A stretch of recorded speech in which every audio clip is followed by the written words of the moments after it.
नमस्कार दोस्तों, कैसे हो आप लोग। तो आपका स्वागत है मेरे चैनल हिलमैन विनू 96 पर। अभी हम चुके हैं जंगल की तरफ और ये एरिया बेसिकली हमारे गांव का खल्डा एरिया है जिसे खनूट है भी कहते हैं। और इसकी अभी हिस्ट्री जानेंगे हम विक्रम सिंह बंगारी जी के साथ, जो कि यहाँ पे stone age hospitality home stay के संस्थापक है। और अभी आपको उनसे मिलवाते हो, इसकी हिस्ट्री बताएंगे जगह की। तो पहले हमारे खेत हुआ करते थे, ये काफ़ी आबाद थे और अराउंड 15-20 साल से ये पूरे बंजर हो चुके हैं और ये दूर पूरा जंगल ही जंगल है चीड़ का। और हम अपने गांव से काफ़ी दूर आ रखे हैं और अभी हम विक्की भाई के पीछे पड़ते हुए, तो हमें विक्की भाई जब स्टोरी बताएंगे गांव की। थैंक यू बॉबी भाई, मेरे को ये अपॉर्चुनिटी मिली कि गांव के बारे में थोड़ा ज़्यादा एक्स्ट्रा इन्फॉर्मेशन देने का। अभी जिस जगह पे आए हैं हम, ये लगभग आधा किलोमीटर, अभी करंट जहाँ सैकुड़ा गांव है वहाँ से आधा किलोमीटर पे आए हैं हम। ये जगह इसे कहते हैं खंडे, खनूट है भी कहते हैं इसके। और इसकी बात ये है कि 700 साल पहले जो सैकुड़ा गांव है हमारा, वो इस जगह पे था। लेकिन जो मिथ है, लोग बताते हैं कि जैसे होता नहीं है, कोई बोलता है हवा पानी यहाँ चल जाते हैं, भूत भात हैं, ऐसे करके। तो उन्होंने बोला यहाँ से शिफ्ट कर लेते हैं, यहाँ कोई नेगेटिव एनर्जी होगी, कोई पुरानी कहानी होगी। तो उन्होंने फिर 700 साल के बाद जो सैकुड़ा है वहाँ आबाद किया, जहाँ से अभी आ रहे हैं हम, वहाँ पे आबाद किया। यहाँ का क्या होता था, यहाँ पे जैसे ये वाला पटो है, ये पटो मतलब खेत, इसे इसे ये इसलिए फेमस था कि यहाँ से सारे पटो जो है नीचे हैं। अब आपको दिखाता हूँ वहाँ से कैसे, मतलब एक एक्टिविटी होती थी कि जितनी भी हमारे फसल होती थी, उस फसल में जो प्रधान फैमिली के जो पुराने लोग होते होंगे, इसमें से आवाज़ मारते थे कि हाँ मिर्ची है, तो मिर्ची लाओ भाई, डिपॉजिट करो यहाँ पे।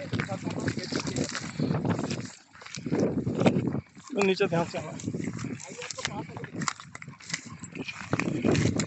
जैसे ये जो जगह है, ये सबसे ऊपर वाला पटवा है, सबसे ऊपर वाला खेत है। तो यहाँ से प्रधान फैमिली थी, जो उनके कर्मचारी थे, यहाँ से आवाज़ मारते थे तो नीचे सारा का सारा लखनऊ मिर्च, यहाँ आप जितने भी दूर दूर तक 1 किलोमीटर नीचे दाएं बाएं आप देखोगे, दिखाओ जरा दर्शकों को कि किस तरह से सारे खेत आबाद हुआ करते थे पहले, है ना। तो यहाँ पे जितने खेत प्रधान जो है वो आवाज़ मारता था उनको बताने के लिए भी, हाँ भी आप फसल को ले आओ। तो फसल की जो पहली जो फसल कटती थी उसको इकट्ठा करके आज ही मिर्ची ले आओ, मन्नू ले आओ, इस तरह से आवाज मार के सारी महिलाएं, सारे गांव परिवार मिलकर यहाँ पे इकट्ठा करते थे अनाज को। उस अनाज से अच्छे कार्य होते थे, जैसे किसी की शादी करना, किसी को दान देना, कोई परेशान है तो उसको मदद करना, है ना। ये सब चीज़ें की जाती थी। तो आज देखो ये समय है कि आज यहाँ कुछ भी नहीं है, सारा बंजर है। लेकिन आपको पता है, आपका भाई लगा हुआ है, मुझे पूरा विश्वास है तुम भी आओगे यहाँ पे, किसी न किसी रूप में आओगे, नेचुरल फार्मिंग में हेल्प करोगे। यहाँ पे अपना खुद का होम स्टे आप कर सकते हो। यहाँ पे आपका घर बना हुआ है, उसको मॉडिफाई करके फ्यूचर प्लान के लिए, अभी तुम स्टडीज़ कर रहे हो, अपना स्टडीज़ भी करो, लेकिन साथ ही साथ अपने गाँव में जो आपका होम स्टे जो ऑलरेडी चल रहा है यहाँ पे, तुम भी तो कर सकते हो। तो बड़ी चीज़ थोड़ी है, तुम सब इतने भाई लोगों यूनिटी हो, तुम भी अपना होम स्टे कर सकते हो, तुम भी अपनी नेचुरल फार्मिंग कर सकते हो, और तुम भी वैसे पैसे कमा सकते हो जैसे मैंने भी 2-4 पैसे कमाए ना इन 5-6 सालों में। तो तुम भी वो उतना ही कमा सकते हो, उससे ज़्यादा भी कमा सकते हो। तो यहाँ पे अगर तुम पे दम होगा, युवा में दम होगा, तुम यहाँ पे एक अपनी जो अपने खेत पहचानो और उनकी बाउंड्री करने की कोशिश करो। पैसा लगेगा भाई, तुम्हें पैसा जुगाड़ करना पड़ेगा, थोड़ा मैं भी मदद करूँगा, अगर मैं उस लायक हुआ तो मैं भी इसमें 10% 20% तुम सपोर्ट करूँगा।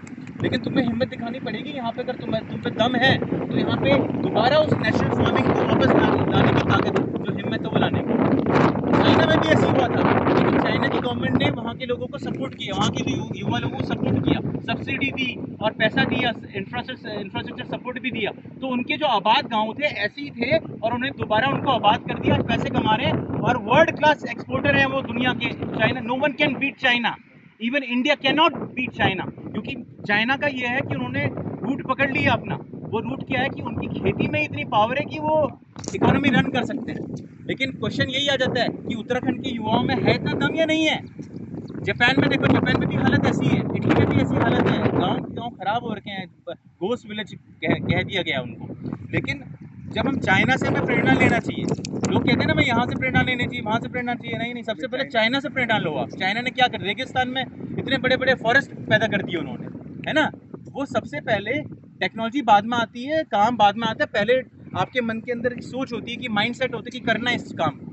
तो भाई तुम्हारे खेत पड़े हैं यहाँ पे, तुम कभी भी आबाद कर सकते हो। और कोई ज़्यादा मैं आपको पकाऊंगा नहीं, लेकिन देखिए दृश्य कितना सुंदर है, पूरा रामगंगा का रिवर देखो कितना सुंदर लग रहा है, सामने त्रिशूल पर्वत है, अभी दिख नहीं रहा होगा। माइना देवी है, यहाँ पे टूरिस्ट आना भी पसंद करेगा। तुम अपनी फैमिली के लिए अर्न कर सकते हो, और आपके मम्मी पापा को आपकी हायर एजुकेशन के लिए पैसे देने की जरूरत नहीं है। मेरे टाइम में भी मेरे माता पिता ने मेरे को हायर एजुकेशन के लिए पैसा दिया, मैं मानता हूँ, लेकिन मेरे को वो अपॉर्चुनिटी थी उस टाइम। मेरे को अब पता लग रहा है यहाँ पे ये है। आप तो सब यंग हो, आप तो सब 24 25 26 इससे ऊपर हो ही नहीं तुम तो अपने 2-3 साल का रिस्क लेके अपनी पढ़ाई पे भी ध्यान दो, और साथ ही साथ जो यहाँ से अर्न करके अपनी हायर एजुकेशन, अपनी मास्टर्स, अपनी है ना PhD अगर किसी को करनी है तो अपने पैसे पे कर सकते हो आप। आपको अपने मम्मी पापा से पैसे मांगने की जरूरत ही नहीं है।